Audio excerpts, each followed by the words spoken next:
Today is July 20th, 2025. This is Mary Louise Conley from Jacksonville, and we're going to go over an analysis of water and Ted Bundy. Now, nobody's ever mentioned this before, and we do know that two of the people that were intimately involved in the case, Ann Rule and Detective Robert Kepler, said that they believed there was many more victims. So we're going to go over the aspect of this case that no one's ever mentioned, and that's water. Okay, so I'm going to go over some of the basics. He had a relationship with Liz Clover. At one point, they had broken up. I think it was 70, 72, somewhere in there. They broke up for a while. And he was acting strange to her and said, well, if I'm going to go out, you can go out.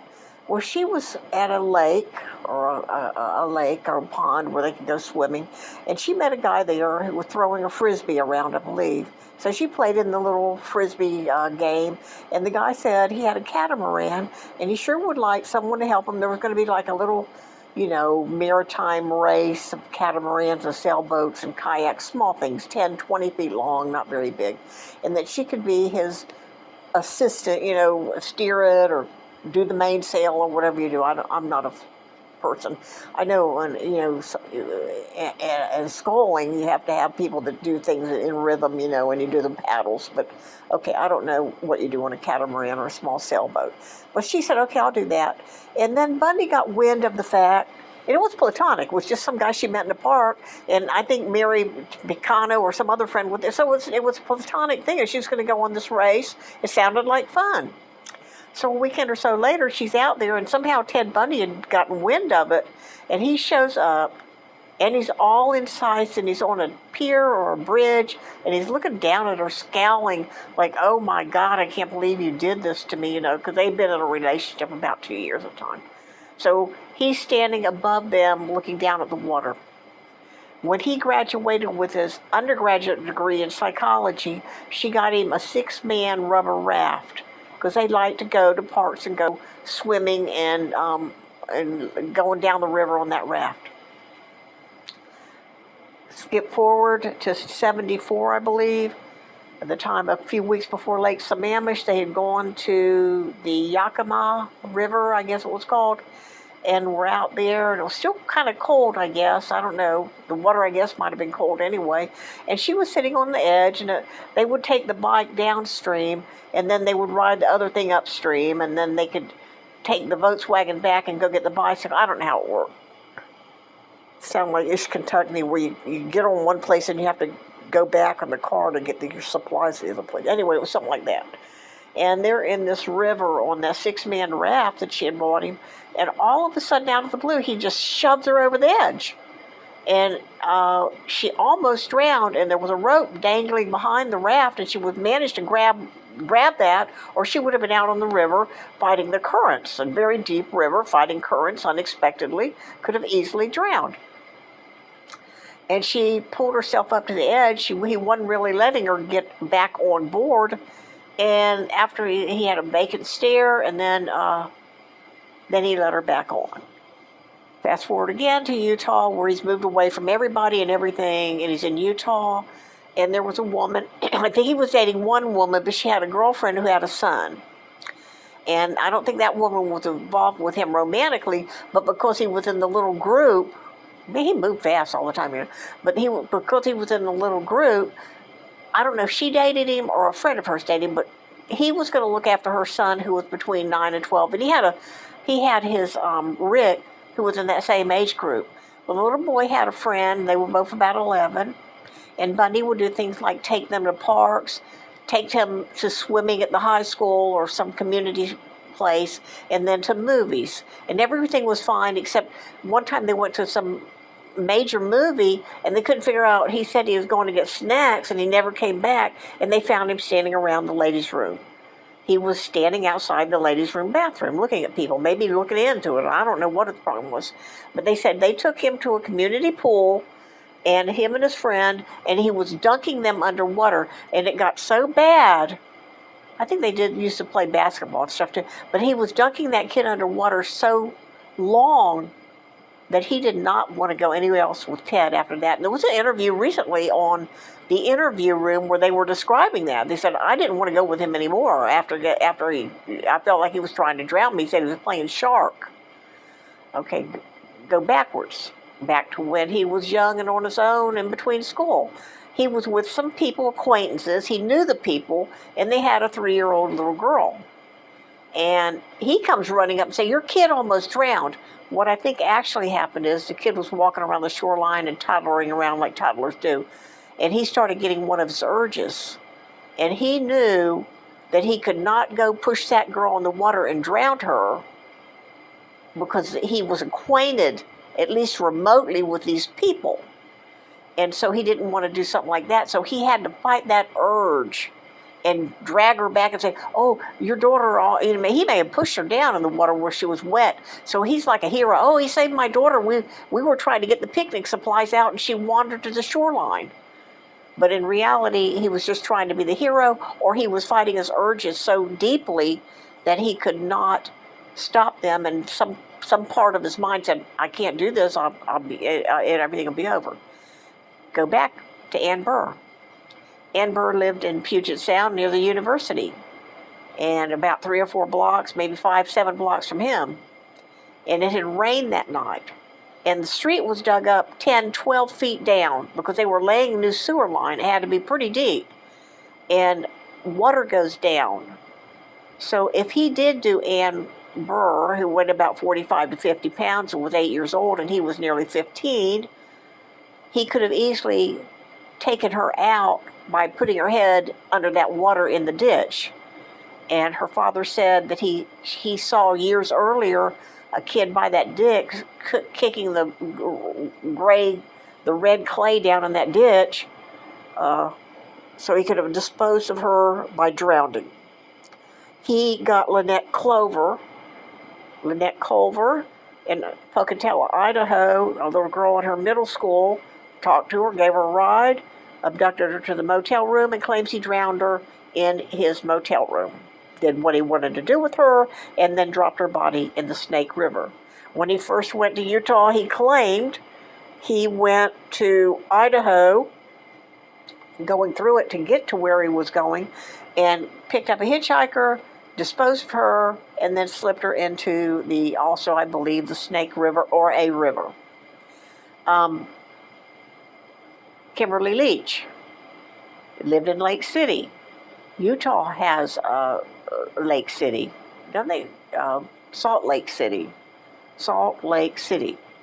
And then Kimberly Leach was found in the Swanee River State Park.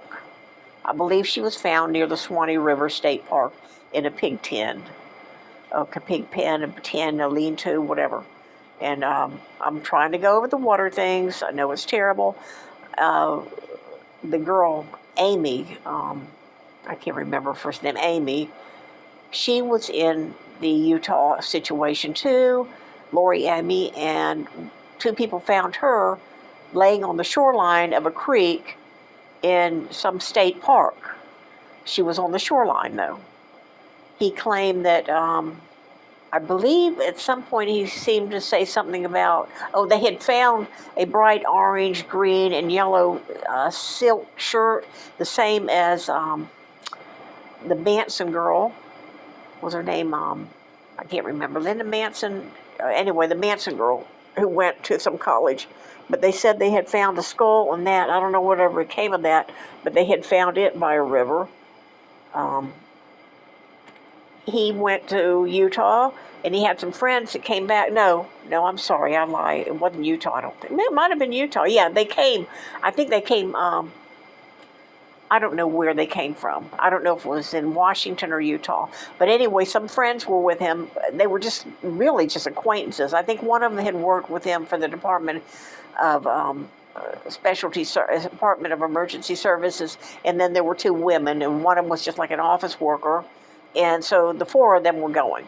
I don't know how they arranged it. It was like, okay, let's go. We're going to go river rafting. And the guy went there. I think it might have still been within Washington. It sounded like Washington. I think he went there. I don't know. I don't know if it was Washington or Utah, but anyway, so they're going to go river rafting. And he went in the most dangerous part of the river and almost took the raft out by trying to rinse his head under a waterfall. Then he took a woman who did not know how to swim, tied her to an inner tube behind the thing, and pretended like he was going to untie the cord to the raft, and let her be out there on the river alone, untethered, okay? And then there's another time he was dating a woman. I think she was a school teacher, and this was also in Utah. And she didn't really, I don't know what her name is, but Borax has a program on it. Anyway, she describes dating him. She's kind of diffy or unusual. But anyway, they had gone to the park, and he kept telling her to climb a tree and jump in the river. And she didn't want to do it. It was kind of cold. They were just going to have a picnic out there, and she wasn't really into that.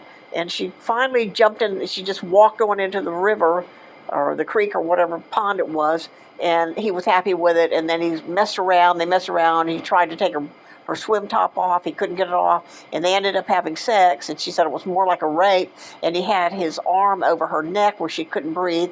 And prior to that, while they were in the river, he had dunked her under until she thought, what is he trying to kill me?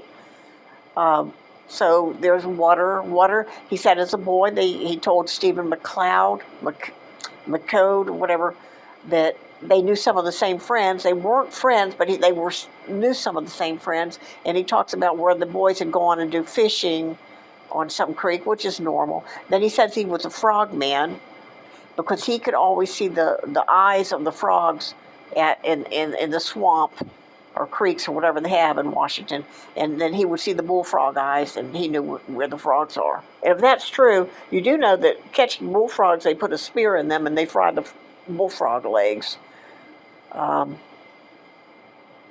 There's pictures of him as a little boy in a John boat in the river.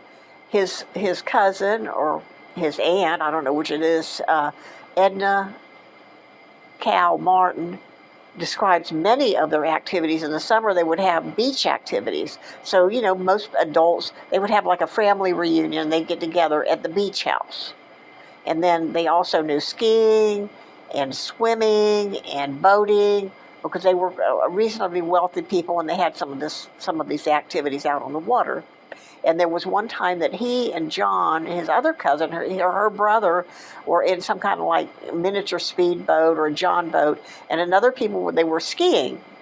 And one girl was really good at it, and they were making, first the boat goes by and it makes a wave and wake, and then the skier comes by and she could turn her ski a certain way where the people in the John boat would get drenched with the water of the river as they go by. They make a splash onto them. And Edna was on the boat too, and she thought that was kind of funny, but he was very incensed on that.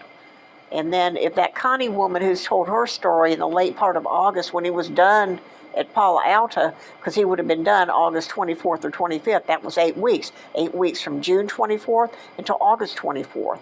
So he would have left him 6 or 7 days to go to Crystal Lake. The only problem I have with Connie's story is, why doesn't she say what the lake is? Now, the reason I think he backed off with it, and they had a floating pier that was about 100 yards from the shoreline. He kept saying, go swim out there, swim out there. And there's a whole terrifying story of how she finally had to go underneath it, that there was where she could breathe underneath it because he kept dunking her under, and she thought he was trying to kill her. She'd grab a leg and drag her back and all this stuff, and he was acting real weird. I think her mother may have said, Connie, Consuela, come back now. I don't know what you're doing out there. You need to get her mother was kind of a put-offy kind of woman, I guess you'd say. Not a lovey mother. It's like, get your ass back here now. We're done. We're going home. That kind of mother. And so he may have seen that, dived in, and swam back. She said the odd thing about it was he came out of the woods. Now, why can't she say the name of it? My mom used to take us to Kingsley Lake. When she had the Hudson, we'd drive down to Kingsley Lake till she got scared of driving down there because it's quite far from Jacksonville. But she'd take us kids down there, and I could remember the lake. We went to Mayport. We go to Jack's Beach. We go to Kings Lake. If Connie wants a story to seem more reasonable, she should say what lake, the area they were at. Okay, anyway, so let's go to more water. I'm trying to say, when he got in trouble in Utah and was picked up, and they had a brochure to the Bountiful High School play of the Redhead, he said, oh, my brother was here And my mom took him up there to go swimming. Then you go to Karen Campbell and the Wildwood Inn. There's a outdoor swimming pool. The temperature's 20 degrees, and you're in Colorado, but they had a heated pool. The heated pool in that frigid air would create steam coming up to where the people on the exterior, apparently you could get off the elevator, which was enclosed, but the actual balconies were open air, and you were still cold until you actually opened your door. You can think of the Howard Johnsons or something, and it's open, but the elevator takes you up there. The little elevator takes you up, but when you exit it, you're actually on the banisters are exposed to the night air. Anyway, that's what I believe. That's the way I would believe it. The banisters wrap around the motel, which was 2 or 3 stories high, not very high. And there were a couple stairwells built on too. But the steam from the swimming pool was so great that would obscure the people walking into their motel rooms. You couldn't see it when the steam was coming up. Another swimming pool. Denise Oliverson, they believed that he abducted her under a railroad overpass and disposed of her body in a nearby river. That's what they say. I don't know. Oh, and then he's in jail. He gets caught several times. He escapes a couple times. He ends up in Florida State Penitentiary down Stark, and he's down there, and he says he's reading everything. He gets the FBI reports. They're beginning to analyze and categorize disorganized killers and organized killers and brain damage and the prefrontal lobe. They're learning all this stuff. And so he has his hands on a lot of this stuff. It's fascinating to him because in some part of him wants to figure out why he is the way he is. All of a sudden he wants to know about Riverman, Green River Killer in his hometown. Now my point of this whole thing is, how many more people? There was another thing. I don't know if it was Taylor Mountain. It may have been Taylor Mountain. There were sinkholes, or not sinkholes, they were mine shafts. I don't know if it was Issaquah or Taylor Mountain. There were mine shafts from the 1800s all the way up to the 1940s. And they said the ones that were filled with water were too dangerous for the dive team back in the day to go down in there. It was too dangerous. They did check the mine shafts either lower or higher that were like empty mine, just dry. They did check those, but they said some of those areas were filled with water. The same as in Florida, some of the sinkholes. I believe some of the divers actually went in them sinkholes. That is damn dangerous. You don't know where you're getting to. But Ann Rule was saying they didn't go down in those mine shafts that were filled with water because it was too dangerous. Lake Sammamish. Another swimming adventure, right? He's by a lake. I'm just saying there's a lot of water involved in his crimes, more than your typical detective thinks of. I'm thinking of it. Anyway, that was my video for the evening. Thank you.